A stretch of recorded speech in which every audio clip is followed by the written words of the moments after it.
12 जुलाई 2024 को होने जा रही है एक ऐसी शादी जो अभी से एक के बाद एक रिकॉर्ड तोड़ती जा रही है, क्योंकि ये कोई आम शादी नहीं है बल्कि इंडिया के मशहूर बिजनेसमैन और अमीर तरीन आदमी मुकेश अंबानी करने जा रहे हैं अपने सबसे छोटे बेटे अनंत अंबानी की शादी, जिस पर खर्च होने वाले हैं बिलियंस ऑफ डॉलर्स, क्योंकि इसकी प्री वेडिंग पार्टीज के अंदर खर्च होने वाले हैं $100 मिलियन।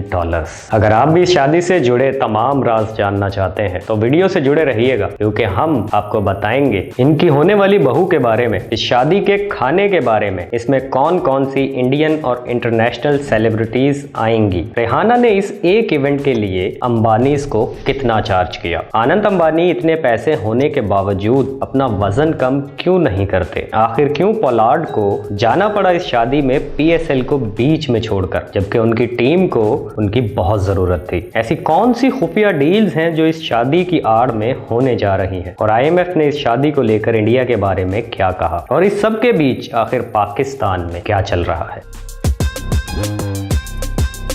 अस्सलाम वालेकुम दोस्तों, वेलकम टू बैठक विद कामरान राजपूत। आज की वीडियो कुछ लंबी तो होगी लेकिन यकीनन बहुत ज्यादा इंफॉर्मेटिव भी होगी। तो जैसा कि आप जानते हैं, मुकेश अंबानी इंडिया के अमीर तरीन और दुनिया के 11वें नंबर पर अमीर तरीन इंसान है, जिनकी नेट वर्थ $117 बिलियन है। उनके सबसे छोटे बेटे अनंत अंबानी की इंगेजमेंट हुई थी 19 जनवरी 2023 को राधिका मर्चेंट नामी एक लड़की से। ये दोनों एक दूसरे को काफी टाइम से जानते थे और फाइनली फैमिलीज ने मिलकर इनकी बात पक्की कर दी। अब थोड़ा जानते हैं राधिका मर्चेंट के बारे में। तो दोस्तों, राधिका भी एक अरबपति बाप की बेटी हैं, जिनके फादर का नाम है वीरेन मर्चेंट, जो सीईओ हैं इनकोर हेल्थ केयर के। ये एक प्राइवेट फार्मास्यूटिकल मैन्युफैक्चरिंग कंपनी है। राधिका ने अपनी स्कूलिंग 3 स्कूलों से हासिल की है, the cathedral, John Canon school और इकॉल मोंडियाले वर्ल्ड स्कूल, जिसके बाद उन्होंने न्यूयॉर्क यूनिवर्सिटी से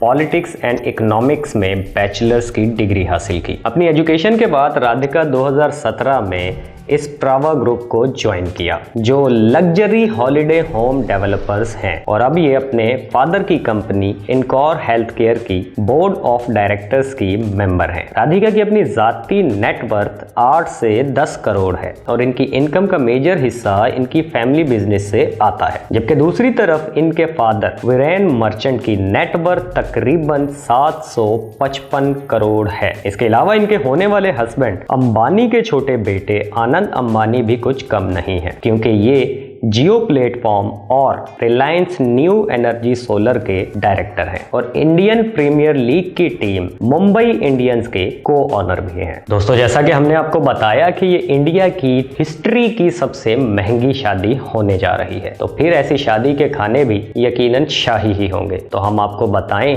कि इस शादी में 2800 से ज्यादा किस्म के खाने रखे गए हैं, जिनके लिए 21 शेफ्स की सर्विसेज ली जाएंगी, और इनमें शामिल होंगे कुछ इंटरनेशनल और कुछ ट्रेडिशनल पकवान, जैसे इंदौरी पोहा, भुट्टे का कीस, खोपरा पेटीज, इंदौरी कचौरी, उपमा और बहुत कुछ। अब बात करते हैं इस शादी में आने वाले मेहमानों के बारे में। दोस्तों, अंबानी की दोस्ती सिर्फ इंडिया पर ही नहीं बल्कि पूरी दुनिया में फैली हुई है। अगर इस शादी में इंडिया से बात करें तो पूरा के पूरा बॉलीवुड इनवाइट किया गया है। तो शादी में आप देखेंगे उन तमाम बॉलीवुड के सितारों को जिनको आप फिल्मों में देखते हैं, फिर चाहे वो अमिताभ बच्चन हो, शाहरुख खान, आमिर खान या सलमान खान, या फिर हो कपूर्स और चाहे हो कुमार, ये सब रौनक बनेंगे इस शादी की। इंडिया के तमाम बड़े बड़े बिजनेसमैन, पॉलिटिशियंस, और आप जानते ही हैं कि अंबानी की क्रिकेट में गहरी दिलचस्पी रही है, इसलिए पूरी की पूरी मुंबई इंडियंस की टीम, पूरे इंडिया के नेशनल प्लेयर्स। तो इस शादी में आप कोहली से लेकर सचिन तेंदुलकर तक सबको पाएंगे। इसके अलावा अंबानीज ने तो ऑस्ट्रेलियन क्रिकेट टीम को भी नहीं छोड़ा और पूरी की पूरी ऑस्ट्रेलिया की क्रिकेट टीम को दावत दे रखी है। एक वर्ल्ड कप के अलावा इतने सारे प्लेयर्स को आप अगर कहीं देख पाएंगे तो वो यही शादी होगी। इसके अलावा इंडिया के तमाम बड़े बिजनेस टाइकॉन, जिनमें शामिल होंगे बिलियनियर गौतम अदानी और Kumar Mangalam Birla,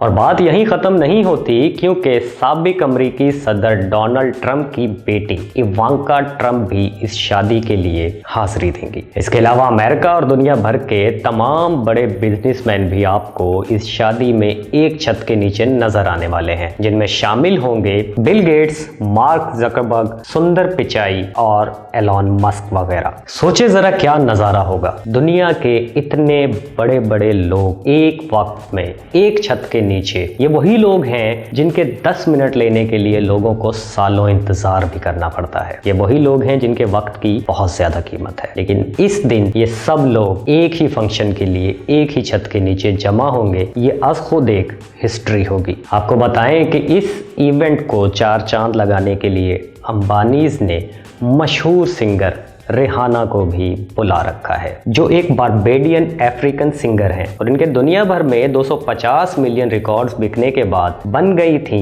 second best selling female music artist of all time. इनको पूरी दुनिया में लोग पसंद करते हैं, तो जब ये इंडियन वेडिंग में परफॉर्म करेंगी तो माहौल में तो आग लग ही जाएगी। आपको बताते चले कि रिहाना अपने पूरे ग्रुप के साथ इंडिया पहुंच चुकी हैं और इन्होंने इस शादी के लिए अंबानीज को $10 मिलियन चार्ज किया है। सोशल मीडिया पर एक और बहस चल रही है कि इतनी दौलत और आसाइशात होने के बावजूद आनंद अंबानी फिट क्यों नहीं है, और क्या राधिका मर्चेंट अंबानी के बेटे से पैसों के लिए शादी कर रही है या बात कोई और है। आए तो हम आपको बताते हैं कि क्यों सारी चीजें होने के बावजूद आनंद अपने आप को फिट नहीं रख पाए। एक वक्त में इनका वजन जब हद से ज्यादा बढ़ गया तो आनंद ने फैसला किया वेट लॉस करने का। उन्होंने 5 से 6 घंटे रोजाना एक्सरसाइजेस की, अपनी डाइट का खास ख्याल रखा और अपनी मेहनत और डिटर्मिनेशन के जोर पर उन्होंने 108 किलोग्राम वेट लॉस किया, जो अपने आप में एक रिकॉर्ड था। ऐसा करने में उनको 18 महीने का वक्त लगा, लेकिन वो पीछे नहीं हटे और उन्होंने अपना मकसद हासिल भी कर लिया। उस वक्त ये बाकी लोगों के लिए जो वेट लॉस करने की कोशिश कर रहे थे एक मिसाल बन गए कि अगर आप अपने साथ सिंसियर मेहनत कर सकते हैं तो आप कुछ भी हासिल कर सकते हैं। लेकिन आखिर फिर ऐसा क्या हुआ कि आनंद ने जो वजन 18 महीने की मेहनत के बाद कम किया था वो दोबारा बढ़ गया। तो इसके जवाब में डॉक्टर रणदीप मंधावन, जो हेड हैं HCMCT मॉनिपल हॉस्पिटल के, वो कहते हैं कि अगर आपने वेट लॉस किया हो और फिर आपका वेट बढ़ जाए जबकि आपकी इनिशियल BMI 30 से ऊपर हो तो ये एक नॉर्मल सी बात है। इनफैक्ट तकरीबन 94% लोग इस योयो इफेक्ट को एक्सपीरियंस करते हैं। इसकी वजह ये होती है कि डाइट और एक्सरसाइज से आप वजन तो कम कर लेते हैं, लेकिन आपके स्टमक का साइज अनचेंज रहता है। और जब आप एक्सरसाइज छोड़ते हैं और अपनी डाइट पर तवज्जो नहीं देते तो आपका वजन दोबारा बढ़ जाता है। और यही हुआ आनंद अंबानी के साथ। और एक और बात और है कि हर मुस्कुराने वाला शख्स खुश हो ये जरूरी नहीं होता। दोस्तों, आनंद अंबानी को कुछ बीमारियां भी हैं जिनकी वजह से उनका लॉस कम करना एक चैलेंजिंग टास्क है, क्योंकि उनको अस्थमा की भी शिकायत है। इसलिए उनको अपना वजन कम कर पाना एक बहुत बड़ा चैलेंज है। इसके बाद भी कुछ लोग मानते हैं कि राधिका मर्चेंट ने अंबानी के बेटे से सिर्फ उनके पैसों के लिए शादी कर रही हैं। तो ऐसा नहीं है, क्योंकि राधिका और आनंद एक दूसरे को काफी सालों से जानते हैं और पसंद करते हैं, और आनंद की हेल्थ इश्यूज के बावजूद वो इनसे इसलिए शादी कर रही हैं क्योंकि वे उनको पसंद करती हैं। और रही बात पैसों की, तो हम वीडियो में ऑलरेडी बता चुके हैं कि वो खुद भी एक बिजनेस वुमेन है और उनके फादर इंडिया के अमीर तरीन इंसानों में शामिल हैं। तो पैसों की तो इनको कोई खास ज़रूरत लगती नहीं। तो ये बस प्यार है जिसकी वजह से पास्ट में भी राधिका अपने मंगेतर के साथ खड़ी रही हैं और अब तो हमेशा के लिए उनके साथ शादी जैसे रिश्ते में बंधने जा रही हैं। दोस्तों, अब कुछ लोग सोच रहे होंगे कि एक शादी ही तो है, तो फिर क्या ज़रूरत पड़ी है इतने सारे पैसे बर्बाद करने की। तो हम आपको बताएं कि एक अक्लमंद बिजनेसमैन कभी भी नुकसान का सौदा नहीं करता। इन बड़े बिजनेसमैन की बड़ी शादियों के पीछे 2 मकसद छुपे होते हैं। पहला फेम और दूसरा बिजनेस रिलेशनशिप्स। और जैसा कि हमने वीडियो के शुरू में बताया कि इस शादी में दुनिया के बड़े बड़े बिजनेसमैन शामिल होने जा रहे हैं, तो यहाँ पे होंगी मेगा डील्स, जिनकी वजह से हो सकता है पूरी की पूरी इंडियन इकोनॉमी का नक्शा बदल दिया जाए। जब एक छत के नीचे दुनिया के काबिल और ज़हीन तरीन बिजनेसमैन बैठे हों और वहाँ बिजनेस डील्स ना हो, ये बस एक मजाक के सिवा कुछ नहीं है।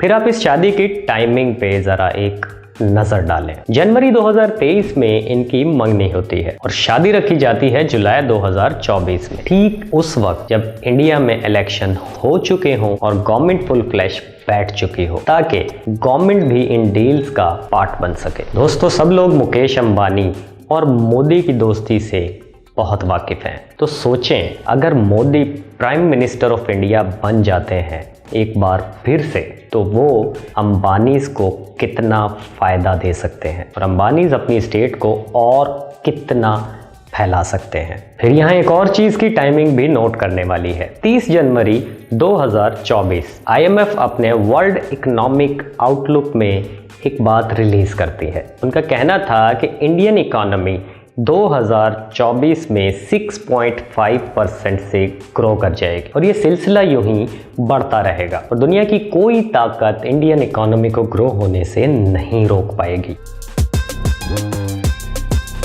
एक तरफ तो हमारे पड़ोसी देश में ये सब चल रहा है, वहीं दूसरी तरफ हमारे मुल्क में पाकिस्तान के कुछ सियासतदान पाकिस्तान में यूज़ होने वाली तमाम सोशल मीडिया ऐप्स को बंद करने की तजवीज़ पेश कर रहे हैं। पाकिस्तान की एक सियासी जमात के सेनेटर ने एक तजवीज़ पेश की जिसके मुताबिक पाकिस्तान में यूज़ होने वाली तमाम social media apps Facebook, TikTok, Instagram, YouTube और एक्स पर पाबंदी लगा दी जाए और इस करारदाद को सेनेट के एजेंडे में भी शामिल कर लिया गया है। अब अगर ये करारदाद मंजूर हो जाती है तो पाकिस्तान में यूज़ होने वाली ये तमाम ऐप्स बंद हो जाएंगी। करारदाद में ये बात वाज़ेह की गई है कि इन ऐप्स के इस्तेमाल की वजह से पाकिस्तान के नौजवान बिगड़ रहे हैं, जो काफ़ी हद तक सही भी है।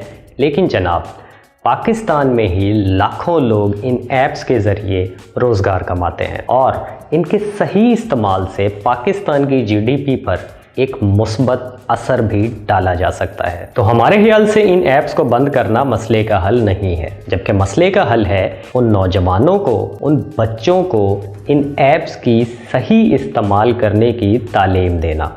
हमारी दरख्वास्त है गवर्नमेंट ऑफ पाकिस्तान से और इन ऐप्स के तमाम जिम्मेदारान से कि वो कोई इस तरह का प्रोजेक्ट, कोई इस तरह का सिलेबस बनाएं कि लोग इन ऐप्स के ज़रिए कमा सकें, इनका सही इस्तेमाल कर सकें और अपने मुल्क की तरक्की में रोल प्ले कर सकें। हमारे स्कूलिंग सिस्टम्स में उन बच्चों के सिलेबस में एक सब्जेक्ट को ऐड करने की ज़रूरत है और वो है सोशल मीडिया, ताकि हमारी आने वाली नस्लें इन ऐप्स को मुस्बत तरीके से इस्तेमाल करना जानती हों। और हम ये समझते हैं ये तमाम social media influencers, YouTube channels और तमाम लोगों का इखलाकी फ़र्ज़ है कि वो अपने चैनल्स के ज़रिए एक कैंपेन चलाएं ताकि लोग इन ऐप्स को सही इस्तेमाल करें और इनसे फ़ायदा उठा सकें। दोस्तों, आप सब सोच रहे होंगे कि पूरी शादी कवर कर दी, बिजनेस की बात भी कर ली, पाकिस्तान को भी कवर कर लिया, लेकिन हमारे पोलार्ड भैया का क्या हुआ? उनकी तो बात ही रह गई कि वो आखिर क्यों PSL को बीच में छोड़कर प्री वेडिंग पार्टीज़ को एंजॉय करने के लिए इंडिया चले गए। तो जनाब, रिश्तेदारी तो है नहीं, बात है पैसों की। PSL में शामिल पोलार्ड को $1,70,000 US मिलते हैं, जबकि उस ही पोलार्ड को जो 2010 से इंडियन प्रीमियर लीग का हिस्सा है $7,50,000 मिलते हैं, जो पाकिस्तानी तकरीबन 21 करोड़ रुपए बनते हैं। तो जनाब, पेट तो सबके साथ लगा हुआ है और यही वजह है पोलार्ड साहब के इंडिया जाने की। खैर, हमने हर एंगल से कोशिश की आप तक इन्फॉर्मेशन को पहुंचाने की, लेकिन अगर कोई इन्फॉर्मेशन हमसे मिस हो गई हो तो आप हमें कमेंट सेक्शन में बता सकते हैं। आज के लिए इतना ही, मिलेंगे दोबारा से एक अच्छे से टॉपिक के साथ। अपना ख्याल रखिएगा। अल्लाह हाफिज़।